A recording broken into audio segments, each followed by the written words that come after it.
Welcome to another episode of Up in the Air. I'm Vivian Rennie. And I'm Chris Landolfi. So Vivian, we are ending daylight saving time and putting those clocks back an hour this weekend. How do you feel about that?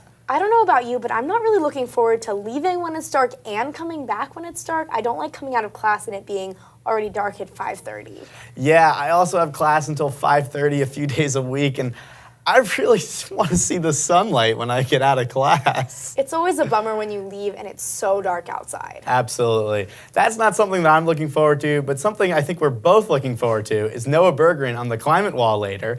We also have stories on the 5th anniversary of Hurricane Sandy, lemurs, and oysters. We have all that and more, but first, here's Update in the Air.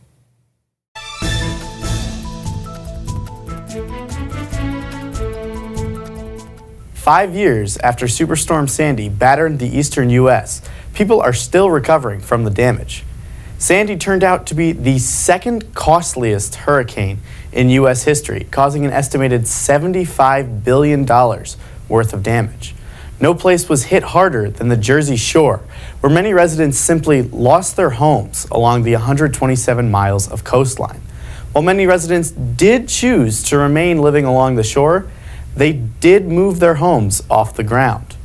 Many chose to do this to lower their flood insurance, while others were forced to by new town building codes. Raising a house can add as much as $150,000 to repair costs and prolong the disruption homeowners already have endured. Right now, it is a common sight to see many homes throughout the Jersey Shore on temporary stilts before they can finish the more permanent foundations. Hopefully, with many more homes now sitting above Sandy water levels, the shore will be more prepared for the next major storm to hit the region. The already critically endangered bamboo-eating lemur is facing extinction as climate change elongates Madagascar's dry season. As the only mammal besides the giant panda that depends on the nutrient-poor stems of bamboo, these lemurs are in great risk as climate change affects their habitat.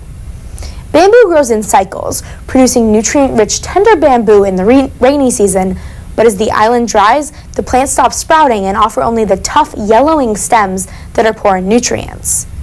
Most other animals will eat lots of bamboo shoots and leaves, but will supplement in other plants as the dry season approaches. The greater bamboo-eating lemur carries on its extreme diet through the year, holding out for the rainy season. As the region dries further due to climate change, the bad bamboo months lengthen and the remaining population of these critically endangered lemurs might begin to fade away. Already being feared extinct once, current survivors remain toward the eastern part of the island, where the dry seasons are survivable, at least for now. Astronomers are racing against time to study an unknown space rock that has surprised many scientists by entering our solar system. Originally blocked from the satellites by the sun, the rock, called A2017U1, is about a quarter-mile wide and is traveling much faster than any asteroid or comet ever observed. Astronomers say that the rock is traveling so fast that the sun cannot even capture it into its orbit.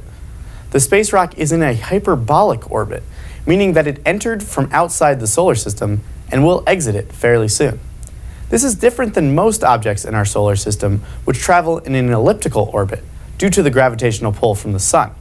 Astronomers worry that there will not be enough time to study the rock, which is now traveling at 25 miles per second, faster than the current velocity of the Voyager 1 spacecraft. While this would not be an ideal scenario for the space rock to come near Earth, NASA's Planetary Defense Officer, Lindley Johnson, stresses that this rock poses no threat to Earth, and the likelihood of an interstellar space rock hitting Earth is extremely low. Indeed, NASA estimates that the closest that A2017U1 will come to Earth is within about 15 million miles. Step aside, bears. Hibernation is no longer the coolest thing animals do to survive the winter. As winter begins to set in, the red-toothed shrews will shrink their own heads, reducing their skull and brain mass by as much as 20%. A new study published last week in the journal Current Biology detailed the process the shrews undergo to shrink the energy-expensive brain tissue in the winter months. The small mammals cannot migrate the long distances it takes to avoid the winter. They also can't enter hibernation like bees, bears, and bats. Instead, they reduce their overall body size to avoid winter starvation. Between July and February, their body mass is reduced by 18%. Exactly how a shrew shrinks its brain is still something of a head-scratcher. Changes in cranial size tend to be unidirectional and finite in vertebrates. But there's evidence that in this case that the brain case shrinks when the joints between the bones of the skull reabsorb tissue during autumn and winter. As spring approaches, the bone tissue regenerates. Knowing that mammals can successfully shrink and regrow its own body could open up new and exciting avenues for exploration. Findings could mean important advances in the studies of degenerative bone diseases, such as osteoporosis. New research published by the Public Library of Science has indicated that oysters can hear sounds underwater. This study found that when oysters detect sound of a certain frequency, they close their shells. While oysters normally keep their shells open, when they encounter stress or feel threatened, they close them. This could cause problems for oysters as they are essentially shutting themselves off from the outside world. They may miss out on eating by not being able to sense the water currents, which indicate when it is the easiest time to find food. They also are unable to detect natural events, such as thunderstorms, which indicate when it is time to spawn. In this study, scientists found that the distress was mostly due to human-caused noise pollution, such as large cargo ships or underwater oil expeditions. Similar studies have been done on fish, whales, and marine mammals where similar results were obtained. Noise pollution in the oceans has become a growing problem for decades, and now many studies are finding that this negatively impacts marine life. As ice retreats, frozen mosses emerge, giving way to climate data spanning the last 4,500 years. Some areas in the Canadian Arctic are melting, releasing long entombed mosses into the sunlight. Some of these plants last saw sunlight well over 100,000 years ago. Paleoclimatologist Guilford Miller of the University of Colorado Boulder reported his findings in late October, after his team had collected thousands of samples. Originally, the researchers expected to find plants dating back to the medieval times. This would suggest the region has not seen this warm temperatures since the Middle Ages. But with plants over 40,000 years old, there is now quantitative evidence that the magnitude of the summer's warmth has not been felt since the last warm interglacial period ended. Miller stated last week that the magnitude of the summer warmth is already sufficient to melt all ice in the Canadian Arctic. Lee Corbett, an independent geomorphologist, has also voiced his analysis, stating, "It is truly an indication that humans are pushing the climate into a new regime, one that modern agriculture-based civilizations have never witnessed."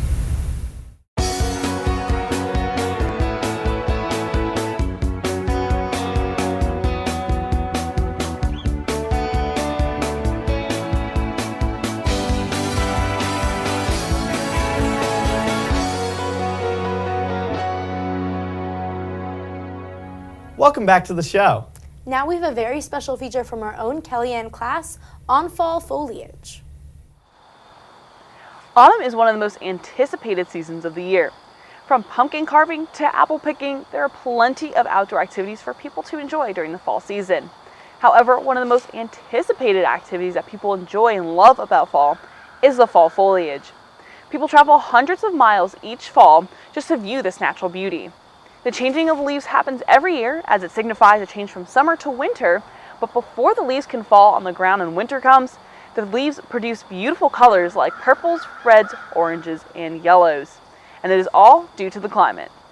The amount of brilliance in the colors of the leaves that develop in autumn are related to the weather conditions that occur before and during the time the leaves begin to dwindle.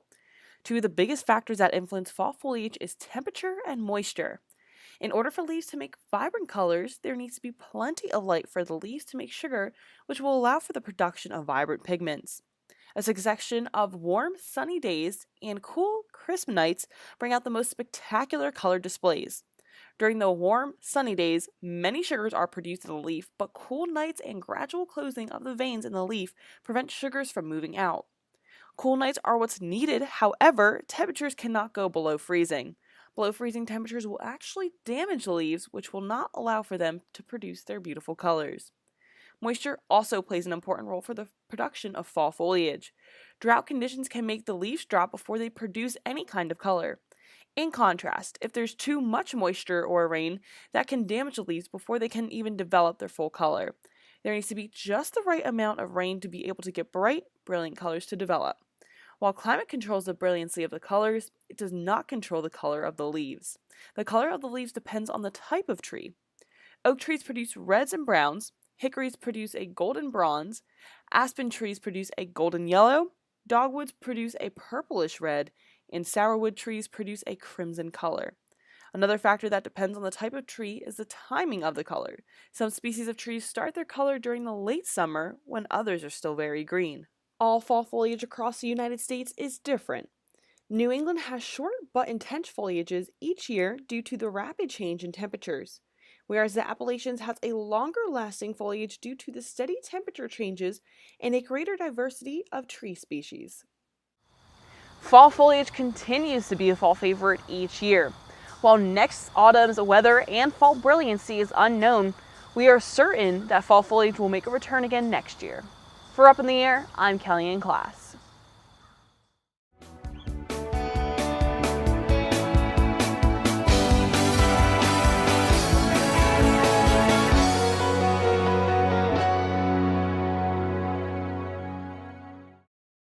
Welcome back to the show.